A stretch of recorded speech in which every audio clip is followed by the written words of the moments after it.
So last time we learned about what virtualization is. This time we're going to describe the limitations of virtualization on an installation of Hyper-V.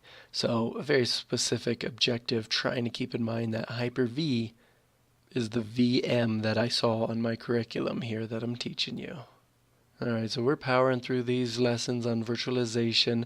Sometimes, they're kind of confusing because if you're new to computers, this whole concept might be confusing and new to you.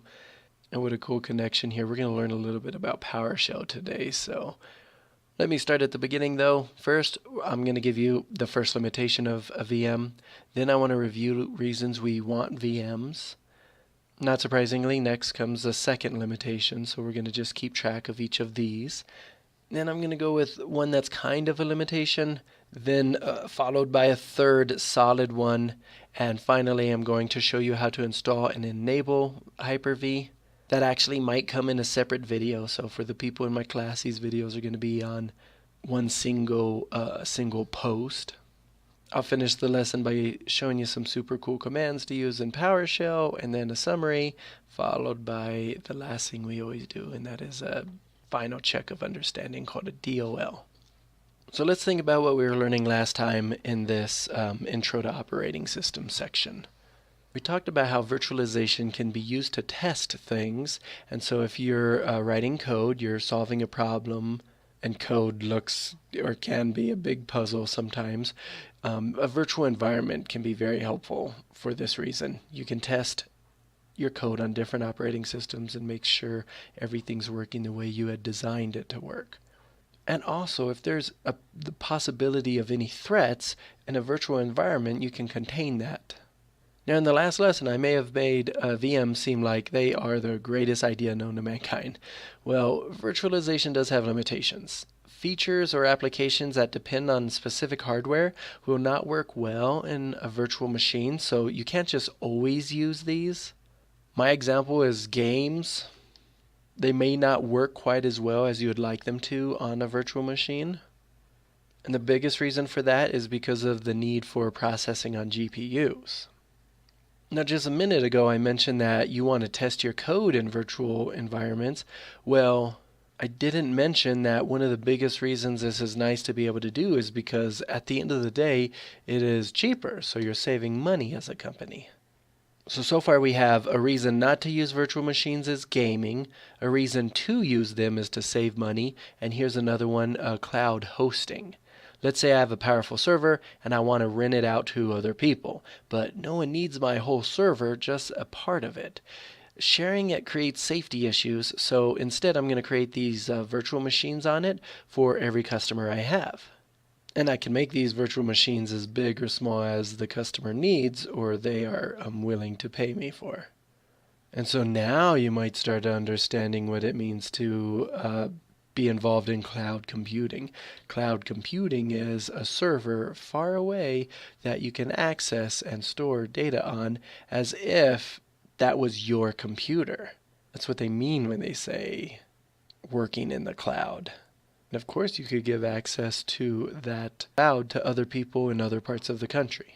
Man, my pictures sure have been messing up and I don't know why, but this is a great opportunity for me to tell you maybe why. You see, I build these lessons at home on a computer that's running Ubuntu Linux, and I'm using the Chrome browser. I absolutely love Chrome. So I'm using this Google Docs website to create these lessons, and now here recording, I'm using a Windows 10 operating system, still running Chrome and still going to Google Docs, and for some reason these pictures were all messed up. So where is there an issue? The issue is somewhere deep down in the operating system, and I couldn't even tell you where or why that is an issue. But let's get back on track. The other reason to remind you of why we would want a virtualization or a virtual environment is for safety. Maybe you're working at a company and a customer sends you a zip file and you need to open it because that's a customer, but you also don't know if it's a nefarious customer or somebody pretending to be the customer and they're not. So you could whip up a virtual machine, you can open that file up. If there happens to be a virus there, it's inside that virtual machine, and then your whole PC is unharmed because it can just be deleted easily. And that got me thinking about this movie Virtuosity, which was one of my favorites as a kid. If only they were running this program in a virtual machine, this bad guy played by Russell Crowe would have never done as much damage as he did. So too bad they didn't have virtualization. Now, I started the lesson by giving you the first reason not to use virtualization, because gaming can be tough on it. But there is a reason where gaming, you might want virtualization for the sake of gaming. Let's take this scenario where I have an XP operating system, so I could play older games like StarCraft, the first one, and instead of bringing a whole PC with me anytime I want to play somewhere else, I could just bring this drive, this disk drive, with a virtual environment. And the great thing about this is it's also very easy to back up. So instead of having several computers, I just have several external disk drives. And this isn't the best idea, but I even have a USB bootable, so I have a flash drive that has Kali Linux on it. So when I want to show a student something, I could just pop that into any computer in our lab, fire up that OS without going through all the permission steps I would need to with the district to get Kali Linux on the students' computers. Kali is famous for hackers or hacker use, so I imagine they would not accept that request anyways. Here's a baby reason why you might want a virtual environment, because you can really personalize. So if you're really into a specific operating system style, maybe on an older OS, and you can do that as well. So just a check for understanding here, what was the limitation I described, and then what were at least 3 reasons you would want one. So make sure you pause right here and answer that. Now that you're back, let's go back to that first limitation real quick. If you don't know the basic differences between a GPU and CPU, I highly suggest watching this Mythbusters video where they demonstrate the difference using pixels. When you go to virtualize a CPU, that's not a really good thing. Think about our emulator, for example. If you want to run something like an x86 Windows VM on an x86 Windows machine, you wouldn't want to emulate stuff that already exists, like your CPU functions. Remaking those in software is much slower than running them on the CPU. I mean, at the end of the day, they're still on the CPU, but it's just really complicated to think about virtualizing the CPU, okay? Most systems like VirtualBox and Box, VMware, they pass through instructions like that. So they have instructions for the CPU. They don't want to pass it to a software that will then pass it to a CPU. You want to go directly to the CPU. Why? Well, that's speed. So on one hand, the second limitation is a self-imposed one. You have to choose your VMs wisely so that this isn't a problem. Speed. And some applications rely on this sub 10 millisecond timers, such as live music mixing applications, or maybe high precision times could have issues running in a virtual machine.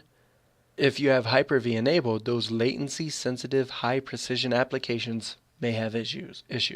This is because with virtualization enabled, the host OS also runs on top of the Hyper-V virtualization layer. So the host OS is special in that it has direct access to all the hardware, which is a reason to run a VM in the first place. So those applications with special hardware requirements can still run without any issues in the host OS. So you have to choose your VMs wisely while choosing what software to run on those VMs wisely as well. Okay, so here's how you get started with a VM, and notice I have crossed out that word install. You don't have to install Hyper-V if you have the following specifications. Now, if you don't have these requirements, it's okay. We can still find a virtualization program for you. But for the sake of the next few slides here, assume you have a Windows 10 Enterprise Professional or Education edition of Windows 10, you need a 64-bit processor with what's called a second level address translation. The acronym is SLAT or SLAT. You You need a CPU support for VM monitor mode extension, VT-C on Intel, and then you'll need at least 4 gigabytes of memory.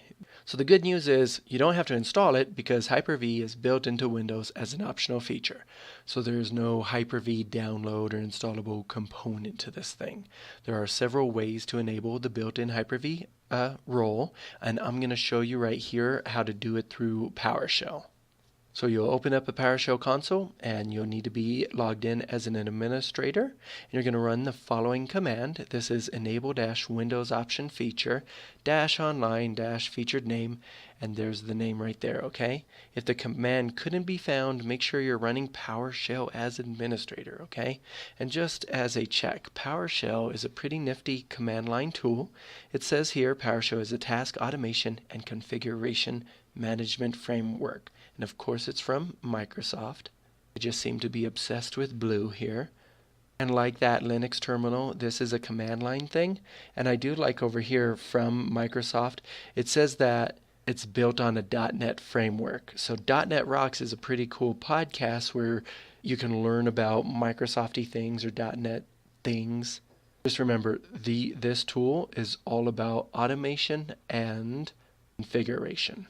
That should make sense to you if you were in my networking class and you studied configuration. And then if you're in my programming class or understand the benefits of programming, we want to automate as many things as we can in life to give ourselves time for the good things in life.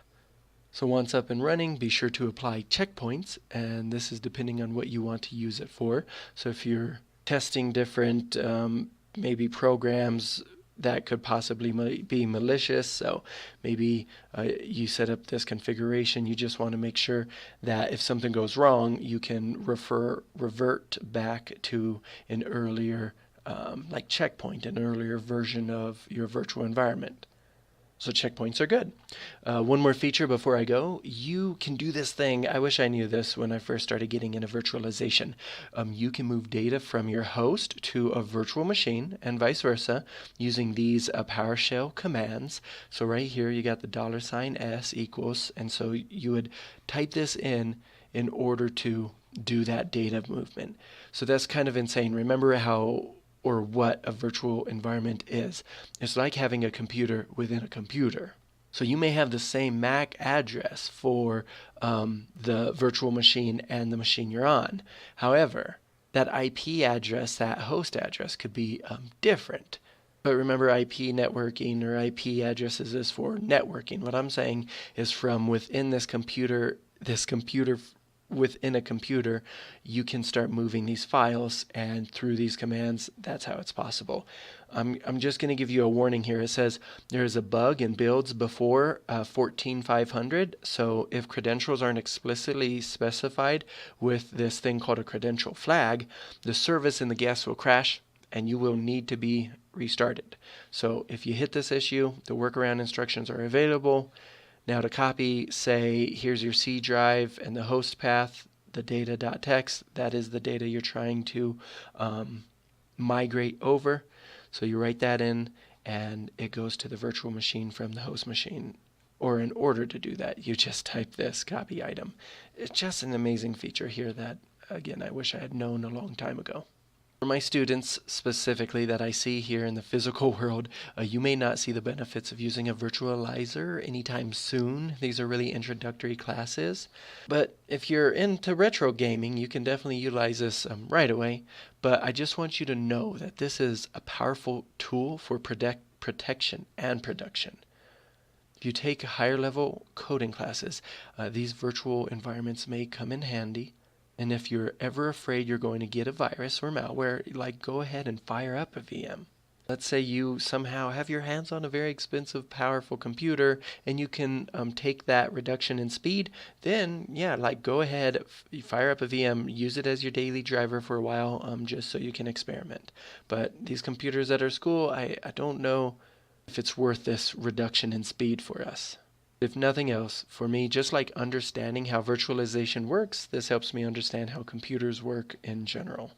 So let's think of the things we learned today and what IP attribute that can connect to. adding the emotion to our lesson so it's easier to remember that lesson. And your DOL, very simply, what would be some reasons not to use a virtual machine?